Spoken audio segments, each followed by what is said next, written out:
2년 전 웃돈 주고 사야 했던 200만 원짜리 텐트가 지금은 30만 원에도 연락조차 없다.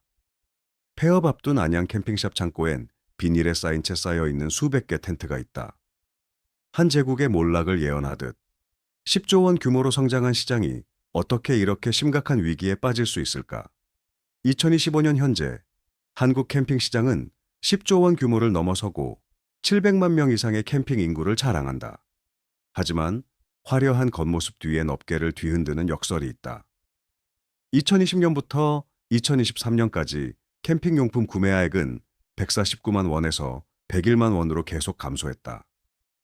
캠핑업계의 에르메스 헬리녹스는 2022년 매출 770억 원에서 2024년 412억 원으로 2년 만에 절반 이상 추락했다. 선구자 코베아도 342억 원에서 202억 원으로 떨어지며 역사상 처음 27억 원 단기순 손실을 기록했다. 2021년 70가의 가맹점을 자랑하던 한 체인점은 2023년 64개로 줄었고 그 해에만 10가의 매장이 문을 닫았다. 중고 플랫폼엔 정리 가격에도 안 팔리는 용품이 넘친다. 10조 원 제국이 이렇게 빠르게 무너질 수 있는 이유를 이해하려면 캠핑 산업의 본질을 봐야 한다. 다른 대부분의 소비자회와 달리 캠핑은 첫 시작 때 가장 큰 투자가 필요하다. 텐트, 테이블, 의자부터 조리기구까지 한꺼번에 장비를 구매해야 하기 때문이다. 10조 원 제국이 이렇게 빠르게 무너질 수 있는 이유를 이해하려면 캠핑 산업의 본질을 봐야 한다. 다른 대부분의 소비재와 달리 캠핑은 첫 시작 때 가장 큰 투자가 필요하다. 텐트, 테이블, 의자부터 조리기구까지 한꺼번에 장비를 구매해야 하기 때문이다. 코로나 정점에서 수백만 한국인이 캠핑으로 몰려들었고 매장을 금광으로 만들었다. 그런데 팬데믹 후 신규 유입이 거의 멈췄고 기존 캠퍼들은 이미 장비를 갖춰 더 구매할 이유가 없었다. 좋은 장비 한 세트면 5, 10년 쓸 수 있다. 화장품이나 옷과 다르다는 설명이다. 문제는 그뿐이 아니다. 차박과 글램핑 같은 장비가 덜 필요한 스타일이 트렌드로 떠올랐다. 2023년 전기차가 폭발적으로 늘면서 사람들은 에어컨 갖춘 차에서 편하게 자는 것을 깨달았다. 큰 텐트나 테이블 대신 작고 가벼운 것들만 산다. 휴대용 버너, 접이식 의자, 보온 물병. 고가 장비 시장이 갑자기 불필요해졌다. 그리고 국경 너머에서 날아온 일격이 있었다. 알리익스프레스와 테무가 초저가로 밀려들었다. 2024년 해외 직구는 전년 대비 19% 증가한 7조 9,583억 원을 기록했다. 한국산 캠핑 테이블이 3만 원에서 10만 원일 때 테무에선 15,000원이다. 3에서 6까지 가격 차이. 이건 공정한 경쟁이 아니라 한국 기업들이 지고 있는 생존 전쟁이다. 마지막으로 숫자보다 더 깊은 심리적 요인이 있다. 경기 침체와 생활비 상승으로 지출을 따져야 했고 해외여행 재개로 많은 이들이 태국이나 일본을 택했다. 한 샵 주인은 한숨 쉰다. 예전엔 신제품마다 샀죠. 지금은 낡은 장비 그대로 쓰고 그 돈으로 여행 갑니다. 이 위기의 규모를 진정으로 이해하려면 성남의 마지막 날을 맞이한 캠핑샵에 들어가 봐야 한다. 점주는 말한다. 원가 이하로 팔아도 안 나가요. 폐업을 다음 달로 미뤄야 할 것 같아요. 5년 동안 생긴 매장들, 이제 70에서 80%는 사라질 겁니다. 온라인에선 수천 개 게시물, 200만 원에 샀는데 30만 원에 가져가세요. 한 번 쓰고 포기. 한 유저가 공유한다. 1에서 2년 전엔 웃돈 주고 중고로 샀어요. 지금은 아무도 안 봐요.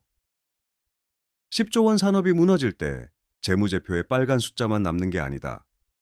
수백만 한국인이 캠핑을 통해 완벽한 탈출을 찾았다고 믿었다. 수천만 원을 투자하며 모닥불 옆 저녁을 꿈꿨다. 하지만 폭염 속 텐트 치고 정리하는 현실과 마주했을 때 그 꿈이 훨씬 많은 노력을 요구한다는 걸 깨달았다. 비싼 장비들은 이제 차고 구석에 있다. 짧은 환상의 유물처럼 파장은 확산된다. 캠핑 트렁크는 2021년 353억에서 2023년 122억으로 영업이익은 20억에서 4억도 안 되게 떨어졌다. 신규 캠핑장은 20.4% 감소, 폐업은 13% 증가했다. 각 숫자 뒤엔 해고된 근로자, 파산한 중소기업, 증발한 투자금이 있다. 캠핑은 관광, 식음료, 제조와 후반 견쇠 효과로 얽혀 있다. 산업이 쇠퇴하자 캠퍼 수입에 의존하던 시골 캠핑장들이 타격을 받는다. 젊은 세대는 값비싼 교훈을 배웠다. 트렌드는 떠오른 만큼 빠르게 무너질 수 있다고. 미니멀리즘이 새 트렌드로 떠오른다. 캠핑에서 목격한 엄청난 낭비에 대한 반응처럼 미래를 더 멀리 내다보면 앞으로 1년에서 2년 동안 한국 캠핑 산업의 풍경은 모래 폭풍 후의 사막처럼 보일 것이다. 전문가들은 이 산업이 신규 유입 감소로 장기 하락 가능성이 있는 성숙기에 진입하고 있다고 예측한다. 잔혹한 정리가 펼쳐질 것이다. 50에서 70% 샵이 문 닫고 헬리녹스, 스노우피크 같은 대기업만 폭풍을 견뎌낼 것이다. 잿더미에서 새로운 시장이 형성된다. 명확한 계층화를 보게 될 것이다. 한쪽에는 상류층을 위한 초프리미엄 캠핑이 수천 달러짜리 장비와 5성급 서비스와 함께, 반대편에는 자유와 단순함을 사랑하는 젊은이들을 위한 미니멀 캠핑, 백패킹이, 살아남고 싶은 브랜드는 한 길을 선택해야 한다. IoT 캠핑 장비 같은 신기술이 세대로부터 새로운 수요를 만들어낼 수 있다. 2029년에서 2030년쯤이면 시장은 새서 5조 원 규모의 충성 캠퍼 그룹과 함께 안정될 수 있다.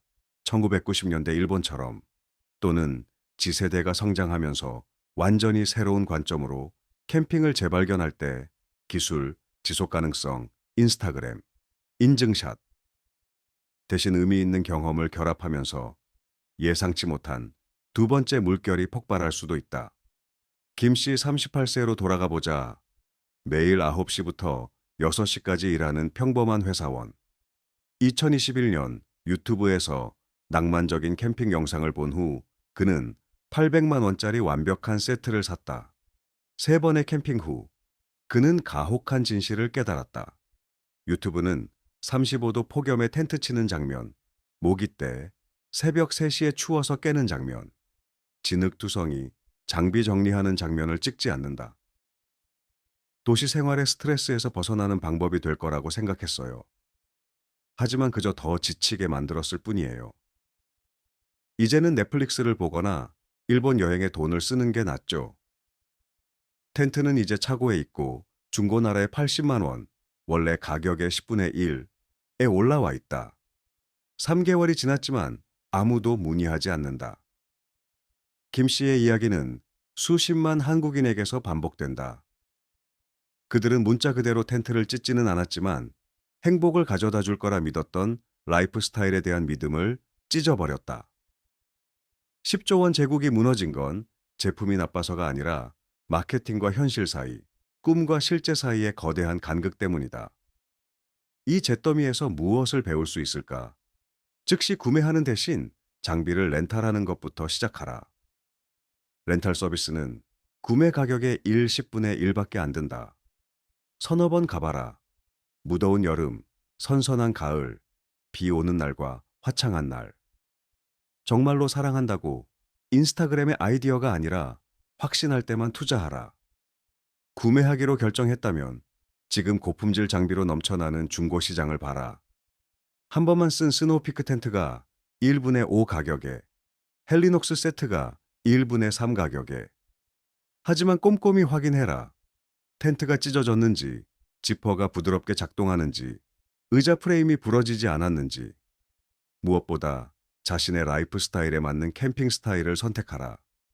주말에만 시간이 있다면 글램핑이나 차박이 전통 캠핑보다 훨씬 적합하다. 단순함을 좋아한다면 서너 가지 필수품만으로 하는 미니멀 캠핑이 창고 가득 짐보다 더 큰 기쁨을 줄 수 있다. 그리고 무엇을 사기 전에 내년에 이걸 최소 10번은 쓸까라고 자문해봐라. 명확한 예가 아니라면 사지 마라. 틱톡에서 트렌딩이라고, 친구가 가지고 있다고, 영상에서 예쁘게 보인다고 사지 마라. 정말로 필요하고 쓸 것이기 때문에 사라.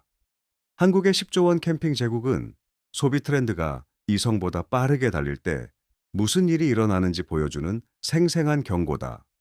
2022년 정점에서 이 산업은 자유낙하 중이며 뒤에는 사용하지 않는 장비 더미, 수백 개의 폐업한 상점, 수천 명의 실직자, 수백만 개의 깨진 꿈이 남아있다.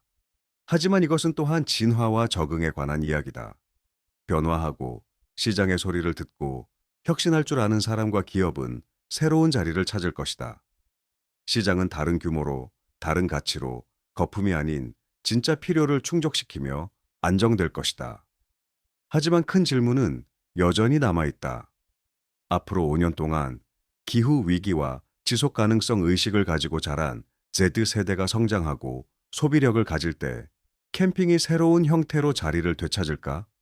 아니면 그것은 영원히 코로나19 시대의 기억으로 남을까? 그리고 더 중요한 것, 소비자로서 우리는 이 붕괴에서 무엇을 배웠을까?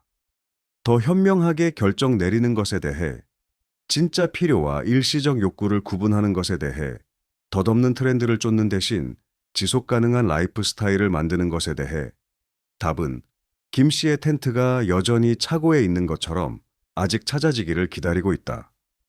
이 이야기가 생각하게 만들었다면 댓글에 자신의 경험을 공유해달라. 트렌드 함정에 빠진 적이 있는가? 집 구석에 어떤 장비가 놓여 있는가? 그리고 무엇을 배웠는가? 한국 사회, 경제, 소비 문화에 대한 더 깊이 있는 분석을 보려면 좋아요와 구독을 눌러달라. 빠르게 변화하는 이 세상에서 무슨 일이 일어나고 있는지 이해하는 것이 다음 물결의 희생자가 되지 않는 가장 좋은 방법이니까